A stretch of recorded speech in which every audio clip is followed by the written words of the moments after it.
Hello everyone, आज है 3 फरवरी और आज इस वीडियो में हम बात करने जा रहे हैं जियो फाइनेंशियल सर्विस के बारे में। 234 रुपये का शेयर है, 3% का फॉल आज आया है। आज अगेन बाजार अच्छे मूड में नहीं था, गिरावट देखने को मिली भाई साहब। जब से टैरिफ वॉर शुरू हुआ है ग्लोबली तब से दिक्कतें बढ़ी हुई है यहाँ पर, और आज उसका असर देखने को मिला भी है। हालांकि बजट अच्छा रहा भारत के लिए, लेकिन फिर भी आज गिरावट देखने को मिली, क्योंकि ये कहते हैं कि ये ऐसी चीज़ें जो आप प्रिडिक्ट नहीं कर सकते, ठीक है, टैरिफ को लेकर। और यही हुआ ग्लोबली, और उसके चलते आज बाजार में भयंकर गिरावट देखने को मिली। पूरा बाजार आज गिरावट दिखा रहा था। तो जियो का शेयर भी तकरीबन 3% का फॉल दिखा रहा है। हालांकि उससे पहले से ही गिरावट दिखाना शुरू कर चुका है, एक महीने में 24% गिर चुका है। बात करते हैं इस कंपनी के बारे में कि भैया चल क्या रहा है। क्योंकि देखो, कंपनी रिलायंस की है, ठीक है, बहुत सारे बिजनेस करने वाली है, बहुत कुछ है, लेकिन नंबर्स में वो दिख नहीं रहा है, तो बात करना बनता भी है। लेकिन उससे पहले अगर आपने अभी तक चैनल को सब्सक्राइब नहीं किया है तो प्लीज़ अभी इसे सब्सक्राइब कर लीजिए, क्योंकि आगे भी बहुत सारे वीडियोस हैं जो आपको काफ़ी ज़्यादा हेल्प करेंगे। तो 234 रुपये का शेयर है और 307 रुपये से गिरकर नीचे आया है एक महीने में।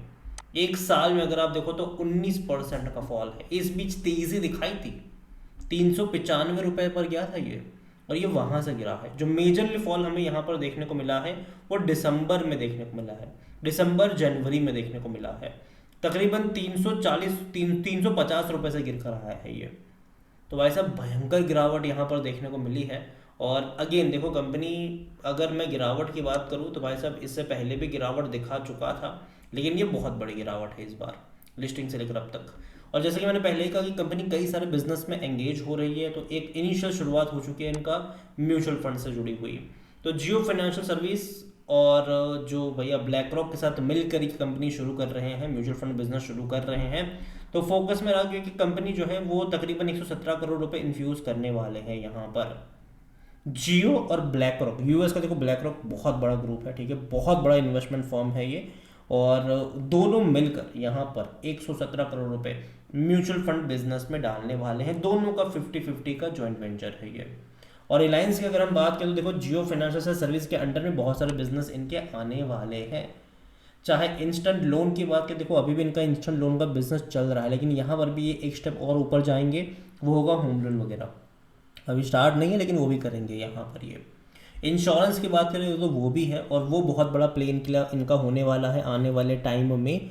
और इसके अलावा म्यूचुअल फंड्स में भी कंपनी जाने वाली है। अगर आप इनकी माई जियो ऐप तो है ही इनकी, ठीक है, सॉरी, इनकी जियो फाइनेंस की ऐप तो है ही, लेकिन इसके अलावा कंपनी जो है वो यूज़र को टैप करने के लिए इनकी जो खुद की जो माई जियो ऐप, जो रिचार्ज वाली ऐप है, वहाँ पर भी सारे आपको फाइनेंशियल का ऑप्शन आपको मिल चुका होगा।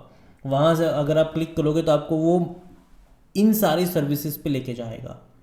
तो बहुत सारा बिजनेस यहाँ पर होने वाला है। रेंटिंग का भी बिजनेस इनका होने वाला है, ठीक है।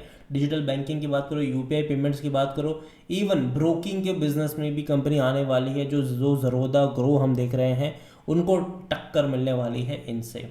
और जहाँ तक आज वॉल्यूम के बारे में बात करें तो तकरीबन 1.5 करोड़ से भी ज़्यादा के शेयर्स यहाँ पर ट्रेड होते नजर आए। बड़ी क्वांटिटी में अभी भी ट्रेडिंग यहाँ पर चल रही है। कंपनी 395 रुपये के लेवल से गिरकर नीचे आया है। 231 रुपये का लो है, जो कि भाई अपने लो के आसपास ही बैठा हुआ है ये, ठीक है। 52 वीक्स का लो है, उसके आसपास ही है ये। हर रोज़ गिरावट, मतलब हर हफ्ते गिरावट आ रही है। अगर कोशिश भी करता है थोड़ी बहुत तेज़ी दिखाने की, अगेन गिरावट देखने को मिल जा रही है। इसका जो मार्केट कैप है वो तकरीबन 1.5 लाख करोड़ के आसपास देखने को मिल रहा है। अगेन मेरे हिसाब से बुरा नहीं है। काफ़ी लोग इसको क्रिटिसाइज करते हैं ये कह के कि भाई साहब दूसरी, अब कंपनी बैंकिंग शेयर से इसको कंपेयर करते हैं कि एक्सिस बैंक, कोटक का मार्केट शेयर देखो, उनका प्रॉफिट देखो, दूसरा इनका प्रॉफिट देखो। तो अगेन मैं कह दूँ कि यहाँ पर आप ये सोचो कि जो जियो फाइनेंशियल सर्विस है, ठीक है, रिलायंस इंडस्ट्रीज जो है कंपनी, उसमें 6.5% का हिस्सा इनके पास है। अगर आप उसी हिस्से को ही अगर आप काउंट करते हो तो वही 1 लाख करोड़ से ज़्यादा का बनकर निकला, 1 लाख करोड़ से 1.25 लाख करोड़ के आसपास निकल आता है वो। तो समझ रहे हो, तो ये ऑलरेडी उतना ज़्यादा वेल्थ तो है इसका, ठीक है। और जहाँ तक बात करें वैल्यूएशन को लेकर, देखो कंपनी का जो पी रेशियो है वो 95 महंगा है ये। काफ़ी काफ़ी गिरावट इतनी ज़्यादा आ चुकी है, फिर भी महंगा है ये। सेक्टर पे 17 का है। फाइनेंशियल्स अगर आप देखोगे तो देखो इनके रेवेन्यू प्रॉफिट में ग्रोथ ना के बराबर आ रही है। जितने रेवेन्यू 2023 में कर रहे थे 500 करोड़ के आसपास, आज भी उतने ही कर रहे हैं।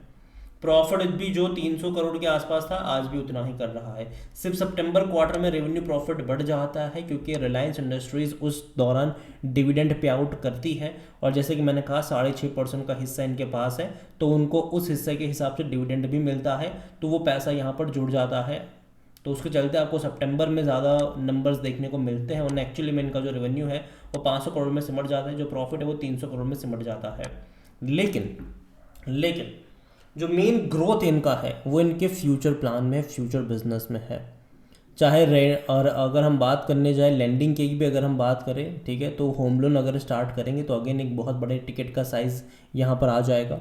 इसके अलावा अगर आप देखोगे तो कंपनी अगर म्यूचुअल फंड का अगर शुरू करती है, वहाँ पर से इंश्योरेंस का शुरू करती है, तो वहाँ से एक अलग रेवेन्यू स्ट्रीम खुलेगा इनके लिए, और ये इनके लिए बड़ा बिजनेस बनेगा, ना कि इनका एग्जिस्टिंग बिजनेस, और ये बात कंपनी भी जानती है। और जहाँ तक शेयर होल्डिंग के बारे में अगर हम बात करें तो जो प्रमोटर की होल्डिंग है 47.12% की है, और यहाँ पर एफ देखो जब से लिस्ट हुआ है तब से बेच ही रहे हैं एफ लगातार, हर बार हर क्वार्टर में एफ ने बिकवाली करी है, लेकिन फिर भी 15.61% का स्टेक एफ के पास है, 5.13% म्यूचुअल फंड्स के पास है, 7.43% डोमेस्टिक इंस्टीट्यूशन के पास है। और अगेन देखिए कंपनी जब अलग अलग इंडेक्स का पार्ट बनेगी, हालांकि फ्यूचर में बनने वाली है, तो अगर अलग अलग इंडेक्स का जब ये पार्ट बनेंगे तो एक इनफ्लो, पैसिव इनफ्लो कह लो, वो शुरू होने के चांसेस ज़्यादा रहेंगे यहाँ पर। तो वो एक टर्निंग पॉइंट इनके लिए हो सकता है, पैसिव इनफ्लो स्टार्ट हो जाए।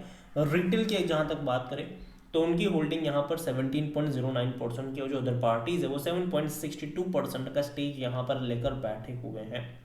ओवरऑल अगर बात करो जियो फाइनेंशियल की, देखो कंपनी खराब नहीं है, अगेन मैं कह दूँ, लेकिन अभी का जो माहौल है, जो बाजार है वो गिरावट वाला है।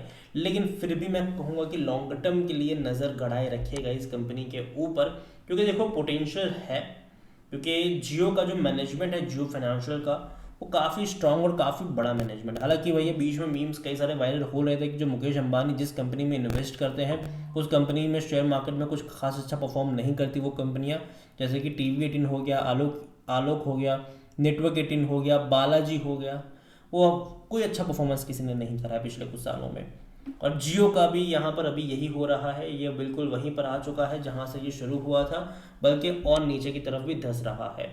जो इनिशियल लेवल पर सपोर्ट यहाँ पर नज़र आ रहा है वो 210 से 220 रुपए के आसपास है, और कहीं ना कहीं मुझे लगता है कि वहाँ पर रुकना चाहिए। ये बहुत बड़ा मेजर फॉल मैं यहाँ पर एक्सपेक्ट नहीं कर रहा हूँ, क्योंकि मुझे लग रहा है कि कंपनी में पोटेंशियल होगा, नीचे के लेवल पर बाइंग इंटरेस्ट जनरेट हो सकता है यहाँ पर। और स्पेसिफिकली यहाँ पर तेज़ी तब आएगी जब इनके बिजनेस ओपन अप होंगे। मैंने पहले भी कहा था, मैं अभी कहूँ कि जब तक इनके बिजनेस ओपन अप नहीं होंगे कोई बहुत बड़ी तेज़ी में एक्सपेक्ट यहाँ पर नहीं कर रहा हूँ, लेकिन जब ओपन होंगे तब उसके चलते एक बहुत बड़ी तेज़ी भी आएगी, लेकिन अभी नहीं। बिजनेस जब इनके ओपन होंगे तब, जब इनकी ब्रोकिंग ऐप को लेकर जब शुरुआत होगी, जब इंश्योरेंस को लेकर शुरुआत होगी, जब म्यूचुअल फंड्स को लेकर शुरुआत होगी, जब उसको लेकर अपडेट्स आना स्टार्ट होगी, जब उसको लेकर मार्केटिंग इनकी स्टार्ट हो जाएगी, जब वहाँ से रेवेन्यू स्टार्ट आएगा, मतलब वहाँ से जब इनके क्वार्टरली रेवेन्यू जब दिखना शुरू होंगे, और जब रेवेन्यू ज़्यादा दिखना शुरू होगा तब इनका टर्निंग पॉइंट शुरू हो जाएगा।